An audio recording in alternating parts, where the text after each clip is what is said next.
ఉగాది రోజు నేను చేసిన వంటలైతే చూసారు కదండీ! పండగ ఎలా చేసుకున్నామో చూసేయండి. మెయిన్ పార్ట్ మా హస్బెండే అండి. మా హస్బెండ్ ఆ రోజు నాకు ఎంతో హెల్ప్ చేశారనమాట. ముందు రోజు సాటర్‌డే రోజైతే నేను పార్టీకి వెళ్తున్నాను, 10కి వస్తున్నాను అని చెప్పి మెసేజ్ చేశారు. నేను రిప్లైగా పొద్దున్నుంచి పనులన్నీ చేసి బాగా అలిసిపోయుంటే, "నువ్వు హెల్ప్ చేయకుండా ఇలా తిరగడానికి వెళ్తున్నావా? నీ ఇష్టం చేసుకో" అని నేనైతే రిటర్న్ మెసేజ్ పెట్టేశానండి. మళ్ళీ 10 నిమిషాలకి ఫోనొచ్చిందనమాట. బస్ స్టాప్‌కొచ్చి పిక్ చేసుకో అని చెప్పేసి. "ఏంటి పార్టీకెళ్తానన్నావు అప్పుడే వచ్చేసావంటే, ఎప్పుడూ నన్ను వద్దనలేదు. ఈరోజు డల్‌గా మాట్లాడావు కదా! అందుకే వచ్చేసాను" అన్నారనమాట.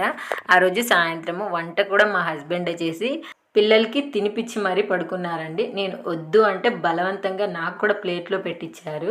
మరుసటి రోజు మార్నింగు ఇల్లంతా మాపు వేసి పనులన్నీ చేసి పెట్టారండి.